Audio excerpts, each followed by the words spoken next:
요한복음 19장 17절에서 30절. 그들이 예수를 맡음에 예수께서 자기의 십자가를 지시고 해골, 히브리 말로 골고다이라 하는 곳에 나가시니 그들이 거기서 예수를 십자가에 못 박을새 다른 두 사람도 그와 함께 좌우편에 못 박으니 예수는 가운데 있더라. 빌라도가 패를 써서 십자가 위에 붙이니 나사렛 예수 유대인의 왕이라 기록되었더라. 예수께서 못 박히신 곳이 성에서 가까운 거로 많은 유대인이 이 패를 읽는데 히브리와 로마와 헬라 말로 기록되었더라. 유대인들의 대제사장들이 빌라도에게 이르되 유대인의 왕이라 쓰지 말고 자칭 유대인의 왕이라 쓰라 하니 빌라도가 대답하되 내가 쓸 것을 썼다 하니라. 군인들이 예수를 십자가에 못 박고 그의 옷을 취하여 네 깃에 나눠 각각 한 깃씩 얻고 속옷도 취하니 이 속옷은 호지 아니하고 위에서부터 통으로 짠 것이라. 군인들이 서로 말하되 이것을 찢지 말고 누가 얻나 제비 뽑자 하니 이는 성경에 그들이 내 옷을 나누고 내 옷을 제비 뽑나이다 한 것을 응하게 하려 함이로라. 군인들이 이런 일을 하고 예수의 십자가 곁에는 그 어머니와 이모와 글로바의 아내 마리아와 막달라 마리아가 섰는지라. 예수께서 자기의 어머니와 사랑하시는 제자가 곁에 서 있는 것을 보시고 자기 어머니께 말씀하시되 여자여 보소서 아들이니이다 하시고 또 그 제자에게 이르시되 보라 내 어머니라 하신대 그때부터 그 제자가 자기 집에 모시니라. 그 후에 예수께서 모든 일이 이미 이루어진 줄 아시고 성경을 응하게 하려 하사 이르시되 내가 목마르다 하시니 거기 신 포도주가 가득히 담긴 그릇이 있는지라. 사람들이 신 포도주를 적신 해면을 우슬초에 메어 예수의 입에 대니 예수께서 신 포도주를 받으신 후에 이르시되 다 이루었다 하시고 머리를 숙이시니 영혼이 떠나가시니라.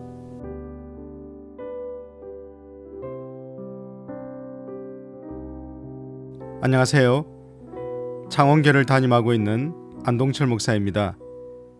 오늘은 요한복음 19장 17절로 30절까지의 말씀을 가지고 예수님의 죽으심으로 이루어진 한 가족이라는 제목으로 말씀을 드리겠습니다. 2000여 년 전 금요일인 오늘 우리 주님은 온 인류의 구원을 위해 십자가의 길을 걸어가셨습니다. 주님이 인류의 구원을 위해 걸어가신 그 길을 라틴어로 비아 돌로로사라고 합니다. 그 뜻은 비탄의 길, 슬픔의 길이죠. 이 길은 예수님이 사형을 언도받은 로마 총독 빌라도의 관정에서 십자가에 못 박히신 골고다 언덕까지의 1.5km 정도의 길을 말합니다. 공간복음에서는 구레네 사람 시몬이 예수님의 십자가를 대신 지고 갔다고 기록하지만 요한복음은 예수님이 자기 십자가를 지고 골고다에 가셨다고 말씀합니다. 요한복음은 예수님의 주도적이며 능동적인 십자가를 지심을 강조하기 위해 구레네 사람 시몬을 언급하지 않은 것 같습니다. 요한복음이 공간복음서와 차이 나는 것이 또 있는데 예수님과 같이 십자가에 매달리는 두 사람의 정체에 대하여 요한복음은 침묵합니다. 왜 그럴까요?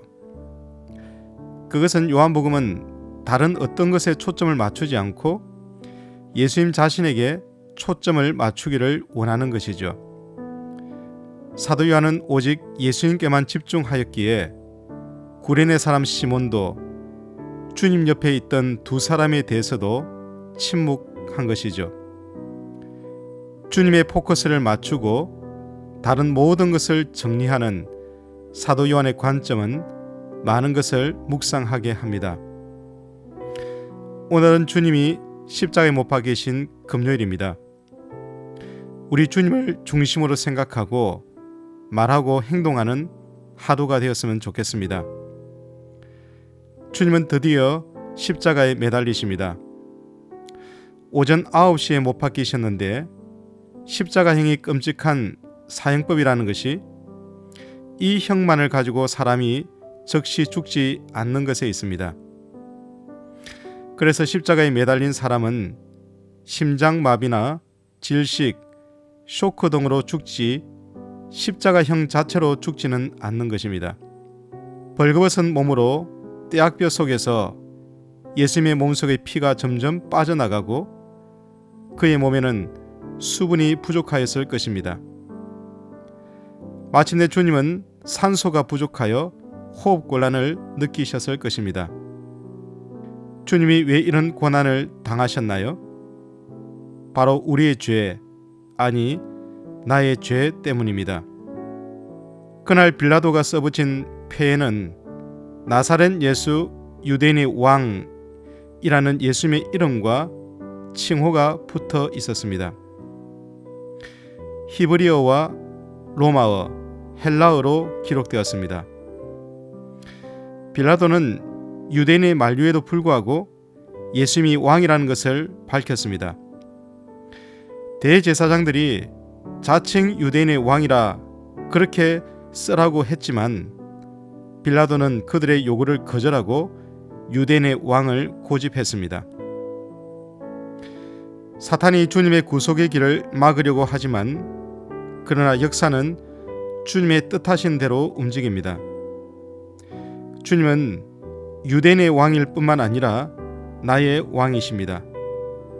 나의 왕 되신 주님께 감사하고 찬양하고 그 고난의 길을 스스로 선택하여 걸어가신 우리 주님께 감사하는 특별한 하루가 되어야 하겠습니다. 대적의 손을 통해 주님이 왕 되심을 십자가에서 드러나게 하셨지만 더 놀라운 말씀이 23절에서 27절까지 이어집니다. 사도 요한은 여기서 예수님의 십자가 곁에 서 있었던 4명의 여인을 소개합니다. 예수님의 어머니인 마리아, 그리고 이모, 글로바의 아내 마리아, 그리고 막달라 마리아였습니다. 물론 사도 요한도 그 자리에 있었는데 예수님은 육신의 어머니인 마리아에게 사도 요한을 아들이라 소개합니다. 그리고 사도 요한은 마리아를 자신의 집에 모십니다. 이러한 예수님의 모습은 효도의 차원에서 해석해서는 안 됩니다. 이것은 윤리적인 차원을 뛰어넘어 하나님의 구원의 역사의 차원의 관점에서 살펴봐야 합니다. 요한복음이 말하는 바는 이러한 일련의 과정을 통해서 주님의 제자들을 이제 하나님의 가족으로 세우는 것을 보여주고 있습니다. 이것이 의미하는 바가 무엇일까요? 주님은 자신의 육신의 어머니인 마리아를 향해서 여자여라고 말씀하셨습니다. 이 말씀을 가지고 예수님께서 어머니인 마리아를 무시했다고 하는 사람이 있습니다. 결코 그렇지 않습니다. 이것은 예수님께서 그의 어머니를 객관화시키고 있는 표현입니다. 예수님의 어머니도 영적인 의미에서 볼 때 예수님의 제자이기 때문입니다. 그러므로 예수님은 자신의 어머니와 사랑하시는 제자를 객관화시켜서 그의 두 제자 마리아와 사도 요한을 십자가 아래에서 하나의 새로운 가족으로 세우시고 있는 것이죠.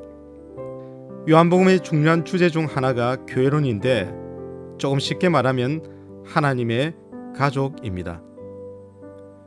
요한복음은 구원을 생명의 출산 그리고 가족됨의 관계로 설명합니다.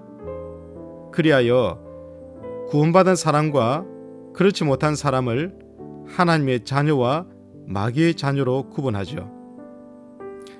하나님의 자녀가 거하게 될 하나님의 성전은 그 개념이 아버지의 집으로 발전합니다.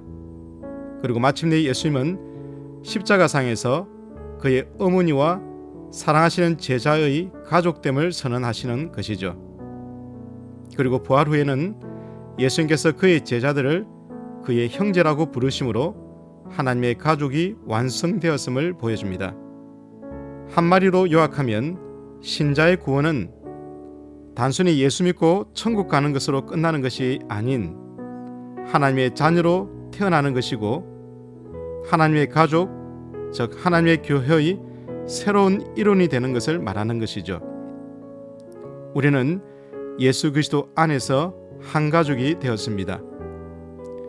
그러므로 우리는 한 하나님을 아버지로 모시고 서로를 형제 자매의 사랑으로 돌보는 진정한 하나님의 가족이 되는 일에 더욱 힘써야 합니다.